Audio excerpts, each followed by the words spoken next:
السلام علیکم مولانا صاحب، وعلیکم السلام ورحمۃ اللہ وبرکاتہ۔ ہم نے آج آپ سے یہ سوال پوچھنا ہے کہ دنیا میں جتنی بھی جو جان رکھنے والے جانور ہے تو اپنی جو بیسک نیڈس ہوتی ہے اس کے لیے سب سے پہلے جب پیدا ہوتے ہی ان کو یہ شعور حاصل ہوتا ہے کہ ہم نے کیسے کھانا ہے، کیسے پینا ہے یا کیسے چلنا ہے۔ جو انسان ہے اس کو کافی عرصے بعد سکھانے کے بعد پتہ چلتا ہے کہ میں نے یہ کرنا ہے یا وہ کرنا ہے۔ اس میں کیا وجہ ہے؟ آپ اس کے بارے میں ہمیں کوئی بتا سکتے ہیں؟ قرآن اور حدیث کے بارے میں اللہ کیا کہتا ہے اور رسول اللہ کی تعلیمات ہمیں اس بارے میں کیا روشنی میں وہ بتاتی ہیں؟ السلام علیکم ورحمۃ اللہ وبرکاتہ۔ ناظرین، یہ میرا چھوٹا بھائی معین الدین ہے جو قرآن مجید فرقان حمید کا حافظ بھی ہے اور کئی مصلح سنایا بھی ہیں، اور اس وقت جو ہے نا BS کا آخری لاسٹ سیمسٹر کا اسٹوڈنٹ ہیں۔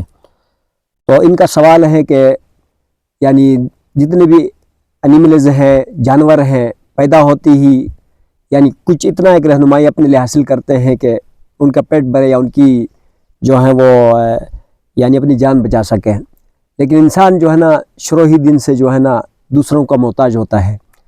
تو واقعی بڑی اہمیت والی سوال ہے اور مشکل ترین سوال ہے، تو انشاءاللہ ہم کوشش کریں گے کہ اس کا جواب دے دیں اور اس آپ حضرات کو اور ان کو مطمئن کریں۔ دیکھیں کہ واقعی جب جانور پیدا ہوتے ہیں تو بکری کے بچے پیدا ہوتے ہیں، گایوں کے جو ہے نا بچھڑے پیدا ہوتے ہیں، کٹے پیدا ہوتے ہیں، اس طرح گھوڑوں کے بچے پیدا ہوتے ہیں۔ تو پہلی بات تو یہ ہے کہ وہ پیدا ہوتے ہی آدھا گھنٹے کے بعد کھڑے ہو جاتے ہیں، اور کھڑے ہو کر وہ منہ والی سائڈ پہ جا کر جانور کے کانوں والی سائڈ پہ جا کے منہ نہیں مارتے ہیں، اور جہاں پر تھن ہے اسی طرف اپنا روزی تلاش کرنے کے لیے لنگڑاتے تڑکاتے گرتے اٹھتے جا کر اپنا تھن ڈھونڈ لیتے ہیں اور وہاں پینا شروع کر دیتے ہیں۔ 2 گھنٹے بعد پھر چلنا پھرنا ٹرنا بھی شروع کر دیتے ہیں۔ اسی طرح دیکھیں کہ پرندے ہیں، پرندے جو ہیں جب گھونسلوں کا اندر اپنے انڈوں سے نکلتے ہیں، نکلتے ہی آواز دے کر جو ہے نا منہ کھولنا شروع کر دیتے ہیں تاکہ کوئی ہمارے منہ پہ ڈال دے۔ یعنی ان کو اتنا شعور ہے کہ اس جو ہے نا گھونسلے سامنے چھلانگ نہیں لگانی ہے، چھلانگ لگائیں گے تو مر جائیں گے۔ وہ فوراً جو ہے نا چھلانگ بھی نہیں لگاتے، آرام سے اپنی جگہ پہ بیٹھ کے منہ کھول لیتے ہیں۔ ان کے دل و دماغ میں یہ بات ہے کہ کوئی آئے گا میرے منہ پہ ڈال دے گا، ٹھیک ہے نا۔ ان کو اللہ تعالیٰ نے ان کے دل میں یہ الہام کی کہ تم نے منہ کھول دینا ہے اور تمہارے منہ پر تمہاری ماں ڈال دے گی۔ اسی طرح یہ جو ہے جو ٹی وی کی دنیا میں آپ نے دیکھا ہوگا، جنگلات میں جو درندے ہوتے ہیں یا جو وحشی جانور ہوتے ہیں، وہ ماں کے جو ہے نا اس رحم سے پیدا ہوتے ہی اور نیچے زمین پہ گرتے نہیں، اور ماں بھی سپیڈ لگاتی ہے اور وہ بھی سپیڈ لگاتے ہیں اور اپنی جان بھی بچاتے ہیں اور فوراً جو ہے نا اپنا منزل کی تلاش میں ہوتے ہیں۔ لیکن انسان جو ہے وہ جب پیدا ہوتا ہے تو نہ وہ منہ کھول لیتا ہے۔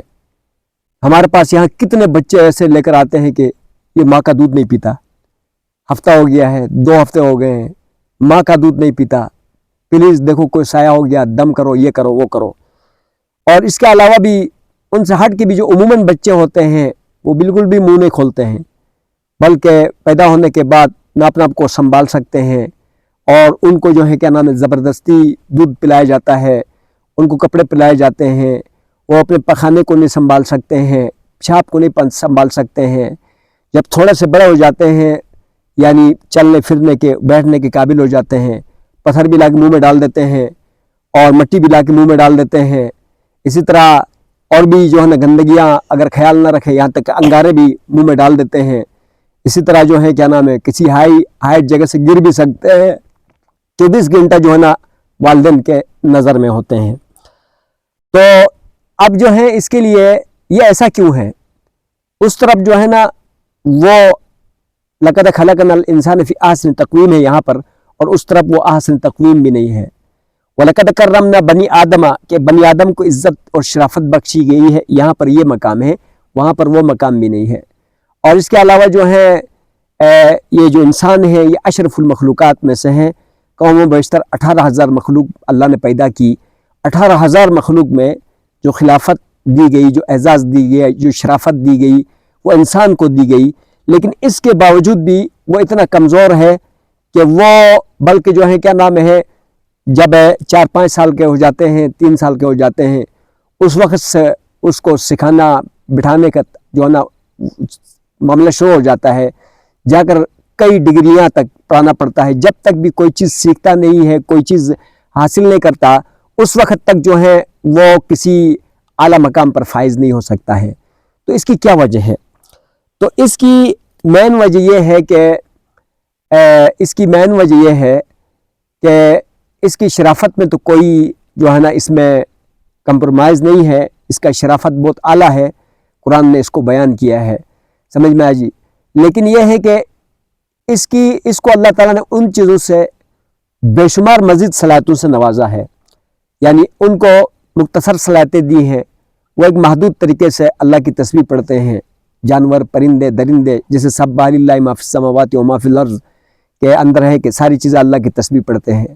پھر وہ ایک محدود زندگی گزارتے ہیں کہ ظاہر بات ہے زیادہ سے زیادہ اپنا ایک گھونسلہ بنا لیتے ہیں, یا اپنے 2-4 بچے پال لیتے ہیں, یا یہ ہے کہ اپنی جان بچا لیتے ہیں, یا کسی کی جان کو نقصان دے دیتے ہیں. یعنی ایک محدود زندگی کا, ایک محدود محور کا اندر وہ گھومتے ہیں, سمجھ میں آ جی. لیکن انسان جو ہے اس نے خلافت کرنی ہے, اور ایک وسیع پیمانے پر, یعنی یوں بھی ہو سکتا ہے کہ یہ پوری دنیا کے اندر جو ہے نا دنیا کا بادشاہ بن جائے. یہ نہیں کہ کوئی خاص قسم کا ایک آدمی پوری دنیا کا بندہ بن جائے. یہ ہے کہ یہ تعلیمات حاصل کرے گا تو جو ہے کیا نام ہے یہ ہر ایک انسان پوری دنیا کا بادشاہ بن سکتا ہے. ہاں, نبی نہیں بن سکتا ہے. نبیوں کے لیے وہ اللہ تعالیٰ نے ان کو نوازنا ہوتا ہے, ایک الگ سا تمغہ امتیاز ان کو دینا ہوتا ہے. لیکن یہ ہے کہ انسان میں سے کوئی بھی انسان جب اعلیٰ سے اعلیٰ معیار اختیار کرے گا تو وہ یہ ہے کہ پوری دنیا کا خلیفہ بن کر اور پوری دنیا کے اندر مختلف قسم کے شعبوں کو زندہ کر سکتا ہے, اور مختلف قسم کی چیزیں بنا سکتا ہے, اور مختلف قسم کے مقامات پر فائز ہو سکتا ہے, سمجھ میں آ جی. تو اس لیے جو ہے کیا نام ہے اس کے سامنے بہت سارے منازل تھے, بہت سارے مقام تھے, شعبے تھے. تو اس لیے جو ہے کیا نام ہے شروع سے اس کو جاہل رکھ کر, بلکہ خدا نے قرآن مجید میں فرمایا کہ انہ ظلوما جہولا, اگر یہ اپنی سٹارٹنگ والی زندگی پر رہے گا تو ہمیشہ کے لیے ظالم اور جاہل رہے گا. اور ایک جگہ فرمایا کہ خلق الانسان ضعیفا, کہ انسان کو بہت زیادہ کمزور پیدا کیا گیا ہے, بہت زیادہ کمزور پیدا کیا گیا ہے. تو اگر اپنی پہلی والی حالت پر رہے گا, تعلیم حاصل نہیں کرے گا, دوسروں سے رہنمائی حاصل نہیں کرے گا, تو پھر جا کر جو ہے کیا نام ہے کہ وہ اپنی پہلی والی کوالٹی کا اندر ہمیشہ کے لیے رہے گا. تو یہ تو بات ہے. ان باتوں کی اس کا سوال کا جواب نہیں تھا. یہ صرف میں نے جو اس کو تمہیدی طور پر یہ باتیں بتائی تاکہ ان کی جو سوال ہے اس کی جواب سمجھ میں آ جائے. یہ جو جتنی باتیں پہلے بتائی ہے یہ اس لیے بتائی کہ ان کے سوال کا جواب سمجھ میں آئے, اس لیے کہ سوال مشکل ترین سوال تھا. یہ سوال کا جواب یہ ہے کہ انسان کو شروع سے کمزور اور شروع سے جاہل اور شروع سے دوسروں کا محتاج, ماں کا محتاج, پھر باپ کا محتاج, پھر تعلیم کا محتاج, پھر ایک رہبر کا محتاج, اس لیے اس کو رکھا گیا کہ اس کو اس بات کا معلوم ہو, اس کو اس بات کا پتہ ہو کہ میں جو ہے نا شروع سے یعنی کسی کے رہنمائی کے بغیر چل نہیں سکا. یعنی میں نے خود دودھ نہیں پی سکا, میں نے خود کوئی چیز جو ہے نا کھا نہیں سکا, میں خود خطرات سے بچ نہیں سکا, اور میں خود اپنے مستقبل کی تلاش نہیں کر سکا, اور اگر کرنا بھی چاہتا تو میں استاد کے بغیر نہیں آگے بڑھ سکتا تھا. اگر کرنا بھی چاہتا تو میں استاد کے بغیر یعنی آگے بڑھ نہیں سکتا تھا. تو یہاں پر اس کو یہ سبق دی گئی کہ تو بغیر رہنمائی کے آگے نہیں بڑھ سکتا. تو قرآن مجید فرقان حمید نے فرمایا وَهَدَيْنَاهُ النَّجْدَيْنِ, پھر ہم نے اس کو بعد میں 2 راستے دکھا دیے, ایک کامیابی کی راستہ دکھا دی اور ایک ناکامیابی کی راستہ دکھا دی, 2 گھاٹیاں دکھا دی. اور پھر اگر کامیابی کی راستے کی طرف جانا چاہے گا تو پھر اس نے تعلیم کی جو دنیا ہے, تعلیم اور تعلم کی جو دنیا ہے, اور اس کو اختیار کرنا پڑے گا. جیسے قرآن مجید میں اللہ نے فرمایا اقرأ وربک الاکرم الذی علم بالقلم, اکرم الذی اقرأ وربک الاکرم الذی علم بالقلم, کہ اللہ نے فرمایا کہ پڑھ, اپنے نام رب کے نام کے ساتھ یعنی عزت والے رب کے نام کے ساتھ جس نے آپ کو قلم کے ذریعے سے سکھایا، ہاں، اور یعنی تجھے وہ سکھایا جس کو تو جانتا نہیں تھا۔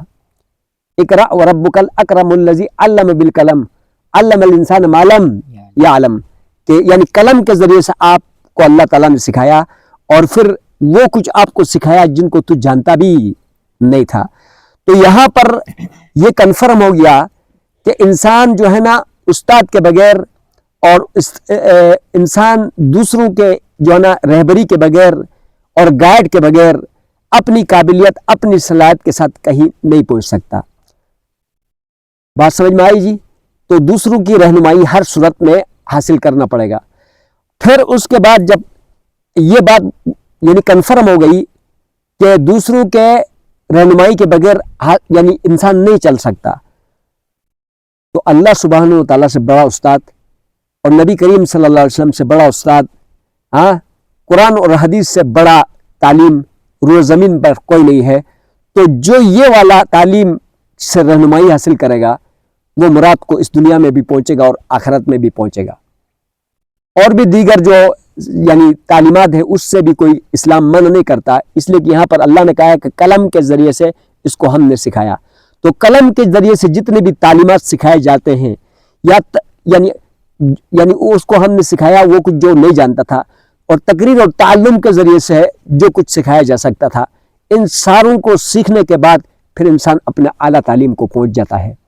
تو یہاں اس کے سوال کا خلاصہ یہ نکلا کہ شروع سے انسان اپنے طور پر نہیں چل سکا، اور اب یہ ہے کہ یہاں سے یہ بات سمجھ میں آ گئی کہ اس کے لیے ایک رہبر کی ضرورت ہے اور ایک معلم کی ضرورت ہے۔ تو یہاں پر یہ سبق دیا گیا کہ بعد میں بھی وہ یعنی بغیر رہبر کے نہیں چل سکتا، تو اس کے لیے پھر یہ ہے کہ اللہ سبحانہ و تعالیٰ کو رہبر مان کر، نبی علیہ السلام کو رہبر مان کر اور قرآن و حدیث کو رہبر مان کر ادھر سے اس کو تعلیم حاصل کرنا پڑے گا، اپنی راستہ کی تلاش کرنا پڑے گا، تو پھر جا کر وہ اعلیٰ مقام کو پہنچ سکتا۔